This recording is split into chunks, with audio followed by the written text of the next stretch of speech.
This is the new Hepworth Gallery in Wakefield. £35 million worth of art treasures. Lots of Barbara Hepworth, of course, because she came from Wakefield, but also a remarkable collection, some very old paintings, but a lot of modern paintings from the early 20th century onwards, because Wakefield's successive curators here had a great reputation for collecting modern art.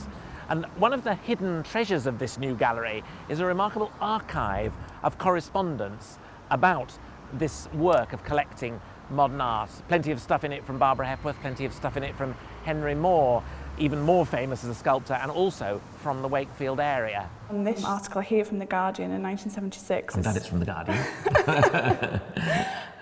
It starts by saying, for some unfathomable reason, Wakefield, a relatively small industrial town, has always been exceptionally alert to the developments in visual arts. And actually it's quite interesting because they say for some unfathomable reason, but there was a very clear reason that you had a succession of really good curators. And that was down to a series of curator directors that were willing to stand up and argue that these should be here, they should be here in Wakefield.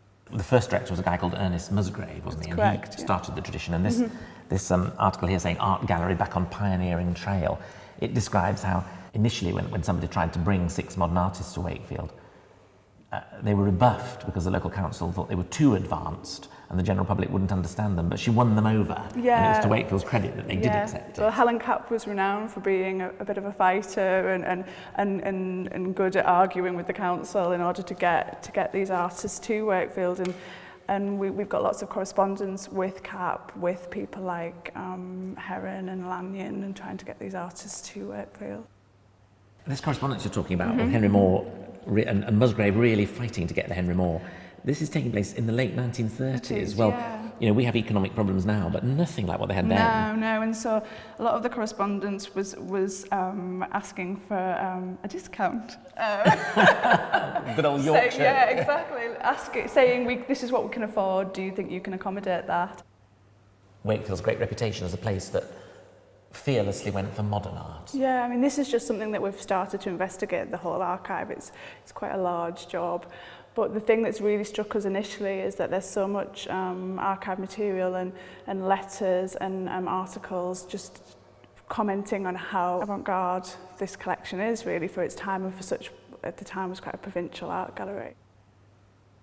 It caused some controversy at first, but now is really the key piece in the collection that people returned to the old gallery to see again and again. And to me, what makes it so accessible to a layman like myself is you've got the familiar form that we associate with Henry Moore, but there's a little eye up there and a navel. And a navel, yeah. That kind of move into abstraction is there, but there's still that returnment of figuration and that childlike quality.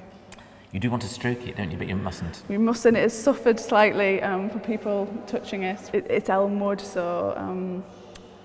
That's a wood that we won't be... Well, I mean, there must be a limited supply of that now, so it's very precious for many reasons, yeah. This gallery here talks about direct carving and truth to materials, so really working with those grains of the wood and retaining an element of the original form.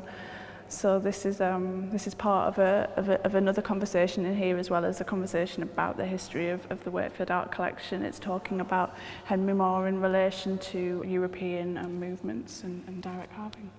This is wonderful inside the gallery, because from the outside it can look a bit boxy maybe, like warehouses, but inside it's flooded with light from these huge windows which look out on the landscape of Barbara Hepworth and Henry Moore.